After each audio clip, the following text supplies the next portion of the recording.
Puji nama Tuhan, selamat pagi Bapak Ibu Saudara-saudari yang saya kasih dalam Tuhan. Kembali kita akan merenungkan renungan pada pagi hari ini yang saya akan bawakan dengan tema Kingdom of God. Roma 14 ayat 17 sampai yang ke-18 beginilah firman Tuhan. Sebab kerajaan Allah bukanlah soal makanan dan minuman, tetapi soal kebenaran, damai sejahtera dan sukacita oleh Roh Kudus. Karena barang siapa melayani Kristus dengan cara ini, ia berkenan pada Allah dan dihormati oleh manusia. Puji nama Tuhan. Bapak Ibu Saudara-saudari yang saya kasih dalam Tuhan, kalau kita melihat situasi dan keadaan dalam dunia ini, semakin hari semakin tidak untuk mudah dilalui oleh kita. Dunia ini semakin penuh dengan kesulitan, ketakutan, dan kecemasan. Apalagi jika kita membiarkan pemberitaan-pemberitaan dan suara-suara dalam dunia ini menguasai hati dan pikiran kita. Itulah sebabnya banyak orang terjebak dalam ketakutan, terjerat pada kecemasan, frustasi, karena situasi dan keadaannya semakin yang tidak menentu dalam kehidupan kita. Pilihannya adalah apakah kita membiarkan intimidasi dan tekanan-tekanan karena pemberitaan dan suara dari dunia ini yang menguasai dan memenuhi pikiran kita, ataukah hari ini kita mau memberikan tempat buat Yesus dan kerajaannya untuk mendominasi dan memerintah pikiran, hati, dan hidup kita? Apakah yang dimaksud dengan kerajaan Allah? Kerajaan Allah bukan soal makanan, minuman, tetapi soal kebenaran, damai sejahtera, dan sukacita yang dikerjakan oleh Roh Kudus. Bapak Ibu Saudara-saudari yang kasih dalam Tuhan, kerajaan Allah ini bukanlah berbicara tentang tempat. Kerajaan Allah berbicara tentang pemerintahan Tuhan atas hidup kita. Jika kerajaannya ada di dalam hidup kita, itu artinya Tuhan dan kehendak-Nya lah yang sedang memerintah hidup kita. Pertanyaannya adalah, apakah hidup kita sedang diperintahkan oleh Tuhan? Apakah kerajaannya yang sedang memerintah hidup kita? Jika dunia dan semua suaranya yang kita biarkan memerintah hidup kita, maka tidak heran jika akhirnya kita hidup dikuasai oleh ketakutan, kegelisahan, dan segalanya. Hidup kita dikuasai dengan kekhawatiran dan kecemasan. Hari ini Bapak Ibu Saudara-saudari yang saya kasih dalam Tuhan, mungkin kalau kita masih terjebak dalam kekhawatiran dan kecemasan, kita dikuasai dengan suara dunia yang apa yang dikatakan dunia ini, yang memberi kita seringkali khawatir. Kita ganti dengan pemerintahan yang daripada Tuhan. Mari kita berikan tata dalam hati dan pikiran kita hanya untuk Yesus dan firman-Nya. Biarkan Yesus dan firman-Nya ini yang memerintah dan berdaulat dalam hidup kita.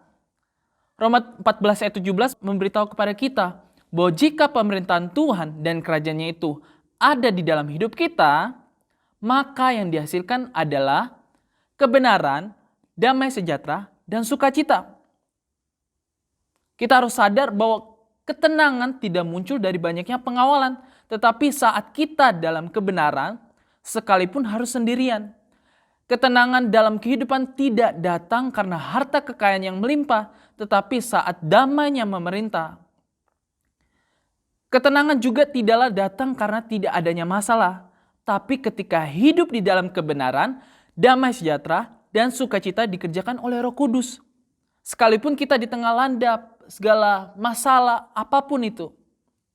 Dan itu semua hanya bisa dihasilkan ketika Yesus dan firman-Nya memerintah hati, pikiran kita, Bapak Ibu Saudara-saudara yang kasih dalam Tuhan.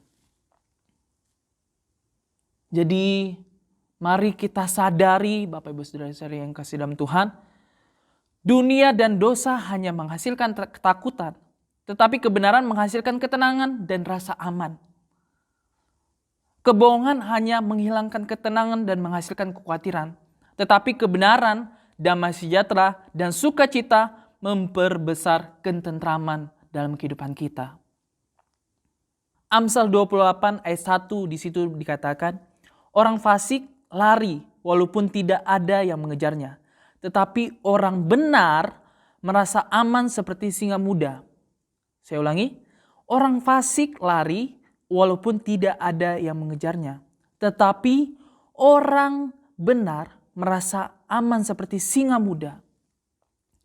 Jadi Bapak Ibu Saudara-saudara yang kasih dalam Tuhan, kita harus percaya bahwa firman Tuhan itu akan nyata dalam kehidupan kita jikalau Yesus dan firman-Nya memerintah kehidupan kita. Jika kerajaan Allah yang memerintah hidup kita, maka di situ akan ada kebenaran, damai sejahtera, dan sukacita. Ketika kebenaran, damai sejahtera, dan sukacita yang bekerja dalam hidup kita, maka hal itu akan menghasilkan ketenangan dalam kehidupan kita. Sekali lagi saya ulangkan, ketika kebenaran, damai sejahtera, dan sukacita yang bekerja dalam kehidupan kita, maka hal itu akan menghasilkan ketenangan dalam kehidupan kita. Cara hidup inilah yang Tuhan rindukan. Yang dikatakan Roma 14 ayat 18 katakan, maka kita akan berkenan kepada Allah dan dihormati oleh manusia. Jadi pada kesimpulan pada firman Tuhan pada pagi hari ini, yang renungan singkat ini adalah biarkanlah Yesus dan firman-Nya yang memerintah dan menguasai hati kita serta pikiran kita semua. Puji nama Tuhan, inilah renungan yang saya bisa sampaikan. Kiranya ini yang boleh menjadi berkat bagi kita semua. Kita tutup dalam doa. Allah Maha Besar, Allah yang bertata dalam surga Tuhan, kami mengucap syukur Tuhan, kami boleh kembali merenungkan setiap kebenaran firman-Mu Tuhan. Kami sudah mendengarkan setiap perkataan-Mu Tuhan yang telah disampaikan oleh hamba-Mu Tuhan. Biarlah Tuhan pemerintahan-Mu boleh hadir Tuhan dalam kehidupan kami Tuhan. Engkaulah yang menguasai hidup pikiran kami Tuhan. Sehingga hidup kami ini boleh selalu ada ketenangan, ketenteraman yang daripada-Mu Tuhan. Bapa yang baik Tuhan, memberkati setiap kami, anak-anak-Mu, jemaat Tuhan, GBD Lembah Dieng yang sudah mendengar setiap kebenaran firman-Mu di pagi ini. Biarlah Engkau Allah yang memberkati setiap pekerjaan usaha yang dilakukan Tuhan oleh anak-anak-Mu ini Tuhan.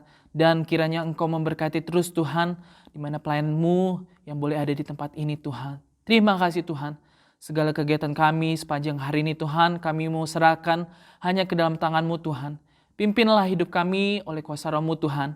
Biarlah hidup kami boleh selalu berkenan di mata-Mu Tuhan. Terima kasih Tuhan. Kami akhiri hanya di dalam nama Tuhan Yesus Kristus. Haleluya. Amin.